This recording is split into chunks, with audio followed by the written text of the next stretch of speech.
अस्सलामुअलैकुम, बोलीस पे कहते हैं आपको खुशामदीद। मैं हूं आपके साथ रमशा साजर और मैं हूं सहर फातिमा। हेडलाइंस आप जान चुके हैं। बुलेटिन का बाकायदा आगाज़ करेंगे और आगाज़ में आपको बताएं कि सुप्रीम कोर्ट ने साबिक वज़ीर आज़म जुल्फ़िकार अली भुट्टो की सज़ाए मौत के फैसले को गैर शफाफ करार दे दिया है। भुट्टो फांसी पर सदारती रेफरेंस में उठाए गए सवालात पर अदालत का कहना था कि जुल्फ़िकार अली भुट्टो की सज़ा आइन में दिए गए बुनियादी हुकूक के मुताबिक नहीं थी। भुट्टो को फेयर ट्रायल का मौका नहीं दिया गया। तमाम सज़ा को तब्दील करने का कानूनी तरीक़ेकार मौजूद नहीं है। जुल्फ़िकार अली भुट्टो की सज़ा के खिलाफ रदस्तानी दरख्वास्त खारिज हो चुकी है। सुप्रीम कोर्ट ने कहा कि ये बेंच तमाम 9 जजेस की मुतफ़क़ा राय है। हम माज़ी की गलतियों को दुरुस्त करने के लिए कोशा हैं। अदालत रेफरेंस से मुकदमे के शवाहिद का जायज़ा नहीं ले सकती। सज़ा के इस्लामी उसूलों के मुताबिक होने के सवाल पर अदालत का कहना था कि इस हवाले से कुछ नहीं कह सकते क्योंकि इस बारे में मुआवनत नहीं मिली। अपडेट करें आपको इस हवाले से। सुप्रीम कोर्ट ने साबिक वज़ीर आज़म जुल्फ़िकार अली भुट्टो की सज़ाए मौत के फैसले को गैर शफाफ करार दे दिया। भुट्टो फांसी पर सदारती रेफरेंस में उठाए गए सवालात पर अदालत का कहना था कि जुल्फ़िकार अली भुट्टो की सज़ा आइन में दिए गए बुनियादी हुकूक के मुताबिक नहीं।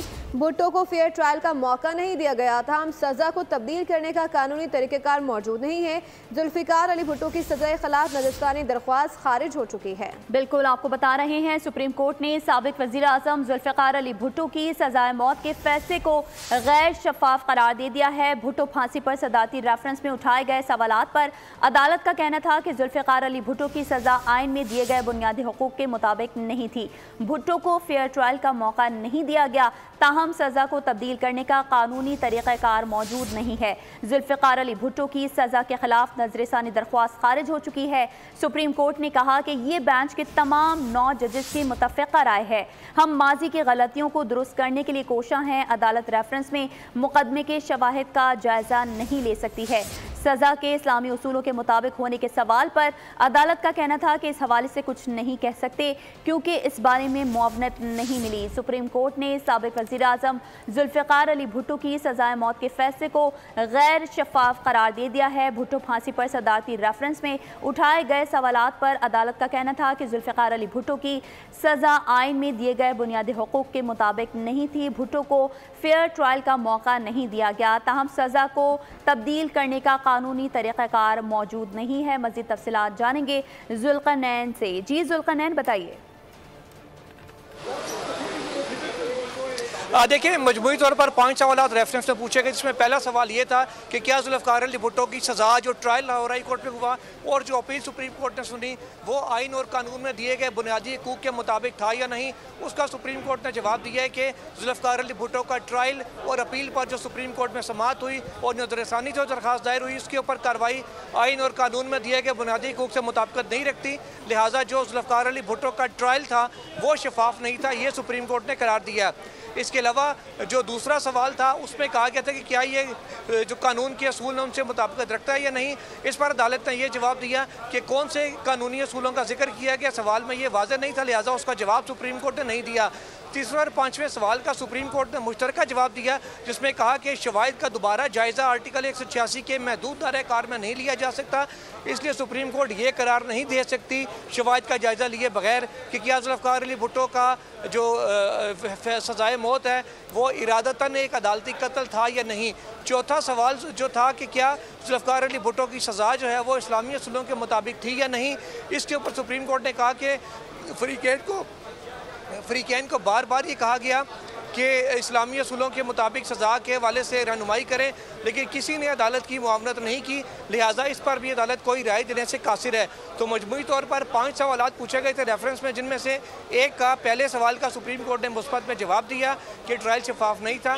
बाकी सवालात को सुप्रीम कोर्ट ने कह लें कि वेल लेफ्ट कर दिया या नज़रअंदाज कर दिया, क्योंकि अदालत ने साथ ये भी करार दिया कि जहाँ ये कहा कि उनका ट्रायल शफाफ नहीं था, साथ ही साथ ये भी अदालत ने करार दिया कि जुल्फ़िकार अली भुट्टो की सज़ा का फैसला कलअदम नहीं करार दिया जा सकता, उसका दोबारा जायज़ा नहीं लिया जा सकता, क्योंकि जो नज़रसानी दरख्वास्त है वो खारिज हो चुकी है और कानून में कोई ऐसा मैकेनिज़्म मौजूद नहीं है जिसके तहत 45 साल के बाद ख़त्मी हुए गए फैसले का दोबारा से अदालत जायज़ा ले सके।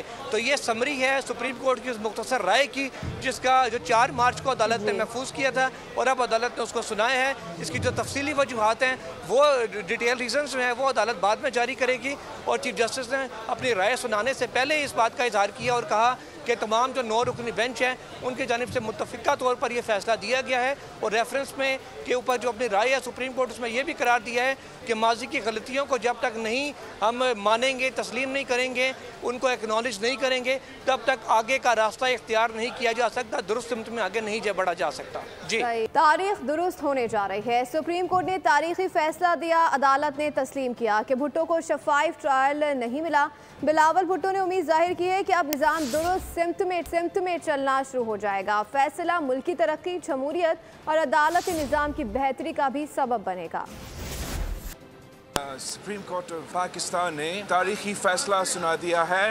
अदालत ने ये माना है कि कायदे अवाम शहीद जुल्फ़िकार अली भुट्टो को फेयर ट्रायल नहीं मिला और अपने इब्तिदाई कलमात में जुडिशरी ने ये वाज़ेह कहा कि हमें अपने माजी के गलतियों को दुरुस्त करने के लिए ये फ़ैसला सुना रहे हैं।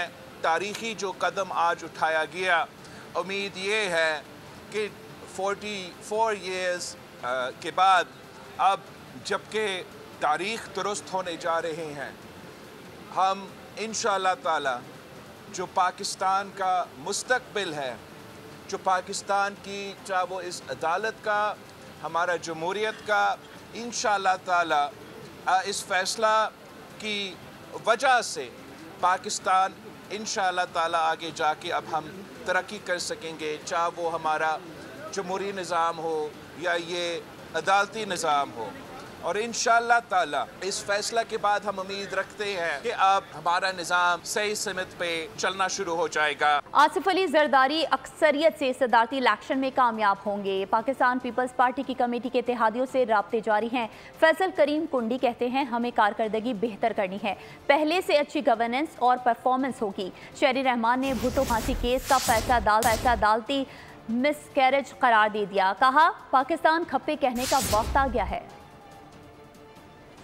रिफ्यूज़ किया था कि मैं डिक्टेटर से कभी कुछ नहीं मांगूंगा और मैं कोई कॉम्प्रोमाइज़ नहीं करूंगा और मैं तारीख़ में अमर होना चाहता हूं। तो आज वो दिन है, अमर तो वो हो गए, शहीद हमारे साथ ज़िंदा रहते हैं। और मैं उम्मीद रखती हूं कि अब जो सियासत मुल्क में होने जा रही है उसमें भी हम कोई सबक हासिल करें और जो चेयरमैन बिलावल भुट्टो जरदारी मुस्तकिल बात कर रहे हैं मफाहमत की, उसके कोई माने लोग समझें और आगे बढ़ें कि पार्लियामान में ये मुश्किल मौक़े हैं लेकिन इनको लेना है, इनको इस्तेमाल करना है। 9 तारीख को हमारा प्रेसिडेंशियल इलेक्शन भी है और मफाहमत के जो बादशाह हैं प्रेसिडेंट जरदारी, वो इंशाल्लाह फिर इस कुर्सी पे बैठेंगे और मुल्क में जो इस वक्त ज़रूरत है हीलिंग की, पाकिस्तान खप्पे कहने का वक्त आ गया। प्रेसिडेंशियल इलेक्शन 9 तारीख को होने जा रहा है, जिसके लिए हमारी भरपूर तैयारी है।